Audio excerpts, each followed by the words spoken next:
the sensation quadrant. So if you're born in the 7th, 8th, and 9th house, boy, if there's no one around you, there's no one to be sensitive to. These are strong points that need to be in relationships, and need to be reacting to people and being fairly objective about it. This is better than this, that's better than this, okay, this will work. All of these things, the depth of interreaction to someone. Someone could be in the same relationship and be thinking and not interactive. They're leading. They're trying to tell the other person what to do and how to do things, and they're following their plan and trying to make everyone else do it too. That's different than being sensitive to how other people are seeing things and functioning. So then the feeling quadrant, if someone has their sun's in the feeling quadrant, that's the 4th, 5th, and 6th houses, 6th, 5th, 4th. That's your health, your performance, your home. That's the area where you're playing and you want to get attention. Hey, look at me. What's that good? You're playing out so you get attention, so you can feel good about yourself. As soon as somebody thinks you're not playing well, they put you down, and you take it as a person. I was just trying to do my best. How could you say that? You're so heartless. How could you hurt my feelings? So these are the different phases that will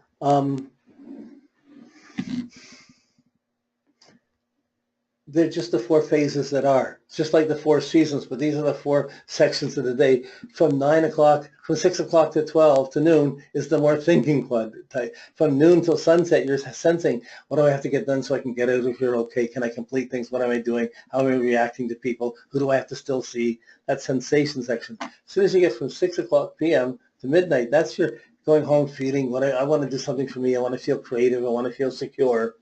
It's going down into your personal feelings. And then from midnight to 6 is when you're intuitively getting up and trying to assume what you're going to meet, or just getting yourself together to be ready for the objective functional trip.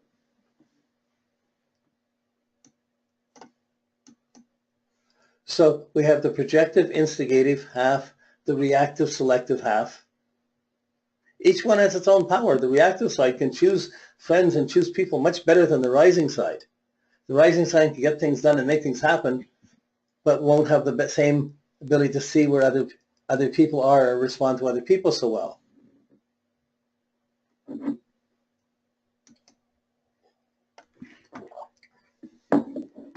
The objective subjective side, the social functional,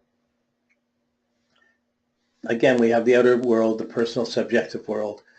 And when it comes together, when you look at a chart, this is how you should see it. See the ascendant. You just see this above, rising, setting, above, below, intuition, sensation, thinking, feeling. All of these, you just are almost first insights. You're trying to see which of these are accentuated, if there's a planet somewhere or sun or moon somewhere, it's going to be in one of these quadrants, and putting extra emphasis on that area.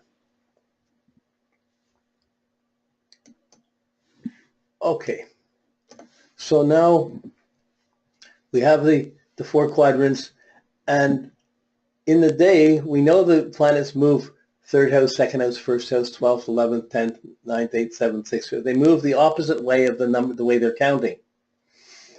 So you'll find books that interpret them going around by the numbers in order. And the majority of books probably do that, but a lot of the majority of books don't talk about the rising, setting, above or below. So really, there's a current going the other way. And we're going to go into this a little bit more next week. I just want to follow this a little further. Okay. So just as the seasons, we had a light half and a dark half of each season. There's kind of a light half and a dark half of each of these intuition, feeling, sensation, and thinking. Okay, so, and they divide very simply based on the angles. So if you divide the IC to the ascendant, the intuition section, you're going to have the intuitive motivation. So your intuition is going to be tied to your motivation, your common sense, how you're thinking. It's going to come very personal. Your intuition will come about what you're going to be motivated, intuitively motivated. I got to do this. I got to go for this. I'm really into this. So that's the intuitive motivation. Then from the other half, as it comes closer to the ascendant, from the middle of the 2nd house up to the ascendant, it's intuitive identity. you're seeing not your motivation is not your intuition, but the intuition is going to be about your identity. I'm going to wear this. I think I'll wear red today. I think I'm going to do this. I think you get your intuitions about how you want to be. So this intuitive quality breaks into two more. So there's a distinction of whether this is the motivational side is deeper and darker. This is more closer to the surface of my image or my identity, the intuitive identity. When you go up above the horizon into the functional side of thinking, you have self-conscious thinking is the ascendant to the middle of the third house. Who am I? Am I good enough? What am I doing? It's self-conscious thinking because it's the identity, conscious of myself, and the initial thinking about whether you fit in. It's kind of like if you're going up in an elevator and you're standing in an elevator, suddenly two more people get into, or even just one more person gets in the elevator, and you're both standing in the elevator and you're going up. You don't know how far each person's going up, but you're going up. Do you say hello? Do you smile? Or you just look in a corner or look an opposite way and just stand there and not acknowledge each other? That's self-conscious thinking. I don't want to think, I don't interact, I'm just going to hold in, I'm just going to pull this, I'm just thinking this, and we block things out. But boy, it's really different if someone walks in, you just smile, say hi, how's it going, and you just let it go. That's someone who seemingly has personality, would say something or talk about something. You never know when you're going to say something. Hi, how you doing? If a person's going to like you or not like you. You have to project it out. That's the rising side. But you're projecting and you're thinking, but you're projecting and you're thinking about your response. Here's the situation. Here I'm saying this. How are they? What do I have to say next? Or where's it going to? Or you're saying things that are, you go on the second floor? Me too. Here, I'll get the door for you or whatever. You're thinking like that. Or if you're not thinking, or it's negative thinking, or you're grumpy, you're not going to get a very good response from other people. And the response is valuable because this is the beginning of our functional world. If we start disassociative and dysfunctional, we're not going to accomplish very much. If we start being positive, affirmative, and putting out good energy, other people are going to respond well, and it can be really functional. And it's part of the way. So this is a self-conscious thinking. The motivational thinking is the half from the middle of the 11th house up to the midheaven, where you're really thinking about who you know, how you have to know, what you have to do to get a job or to get accomplished, to get respect. I got to do this. I got to see this. This has to get done. It's different than self-conscious thinking, because the self-conscious thinking really is about you and your identity and what you have to say. The motivational thing is what needs to be done here, and I know what needs to be done. It's getting the plan to be efficient. 11th and 10th house. So when you get to the from the midheaven to the descendant, the sensation, you have the motivational sensitivity. So the 9th house in the first half is sensitive to what motivates us. What motivates us? We got to pay the rent. We got to make money. We can make an investment. This can accomplish something. If we align our energies together, two people, we only have to pay one rent. We can get a lot of money. We can be much more functional. So this motivational sensitivity, is your partner equally motivated, or you each are you motivating other people? Are you aligning with people motivated? You have common beliefs? Are you aligned to the right things? Are you how functional are you?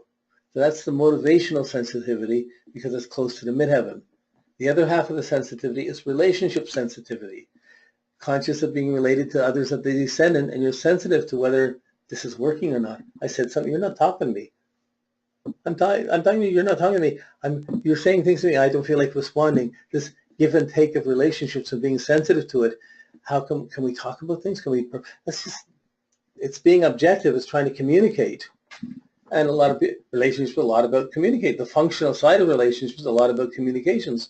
If that gets damaged, it's going to affect how we feel. If it works out and you solve the business problems, who pays the rent, whatever, you solve those things, then there's room to play and to build up the deeper feelings. So these are all complicated challenges. If your sensitivity is positive and you respond right, well, you get good feedback. If you don't respond right or you're not getting good feedback, boy, it's hard to feel good about yourself. So the minute it becomes personal and you start feeling about something, subjectively about a person or other things, so you think, oh, that woman's so beautiful, she's the best person for me. So you're feeling about it or dreaming about it, you're no longer being objective and functioning. You're indulging it. You're indulging your feelings. You're responding to someone and you're magnifying your feelings, and you can take things much more personally than another person. So if you take things more personal than the other person, you lose the objectivity, you lose the common sense functionality, and you go into your feelings, which which can be a deep personal indulgence, but it can also set up a lot of dependencies or rejections of the other person's because you're not being functional. It's just on how it's feeling for you. This relationship won't work if I don't feel good. So we can hide in our feelings. So if we're not getting good feedback, the first quadrant of feelings, the first half of the feeling is feeling related. If we feel related, it can be feel related good or bad. If we're feeling related good, usually we're healthy, happy. It's easy to be of service to help the other person. If we're feeling related badly and we're not getting good feedback, we get bad vibrations. We don't feel good. We start getting sick, and it starts affecting our performance. So health and service are tied up in this area of feeling related. Well, if we're related, I feel good about it. I don't mind helping, doing some work for you to help you. That'll take the pressure off. That's good. That's feeling related. If you go down deeper into the feelings, once it's past feeling related, it doesn't matter. I feel motivated. I'm feeling motivated, not. I feel that what I'm doing means something to you. If what I'm doing doesn't mean anything to you, why bother? So the feeling motivated, you're still taking impressions in, but you're taking it really deeply and really irrationally. I feel good. I don't feel good. It could be simple as, wow, we made love. I feel great. Let's go to sleep. Wow, great. Or how come it didn't work? What's wrong? I feel terrible. Why bother? You can get so negative in this feeling, and no one can help you. It's going to solve itself in your dream. But if you're negativity, if you pick up negative energy or bad feedback, and you imagine you can see it for yourself. You can see it for a kid in school. You can see it for anybody in different situations at different ages. But if you're trying to affect someone's personal motivation to make them feel secure, they got to learn to be creative. They got to be able to trust other people. They got to be able to build some confidence in themselves. So some kids need, if you have your son down in these quadrants, if you're going to school and you have a teacher who likes you, you'll do really well. But if you have a teacher that doesn't like you, you'll fail. You won't do well. It's a big problem. So if you're this feeling type of person, you're going to process that way. And if you could normally, if you don't get along with a teacher, you say, well, you have to learn how to get along with people you don't get along with anyway, so deal with it, suck it up. But if you're trying to get someone's excellence and trying to get the best out of someone, you'd want to get them to the right teachers and people who are giving them good feedback so they like themselves. Of course, if parents aren't liking themselves, then you got a whole other karmic thing coming in affecting this. But we all need to feel okay. Feeling related is one half of feeling motivated, feeling secure. If I feel secure, it's easier to get motivated. If I don't feel secure, I'm not going to sleep well. It's going to be hard to be motivated. It's going to be hard to trust my intuitions. And then it affects the cycle as you go around. So this is the main wheel of the houses, the light and the dark, and the rising and the setting, and the above and below. The four main categories, and for every planet, for every sun, for every moon, you have to see these four categories. You have to see these, if it's rising, setting, above, below, intuition, feeling, sensation, or thinking. It gives you so much insight information. The depth of analysis or psychological analysis, or even a mystical insight to see how come my matrix is playing out like this. And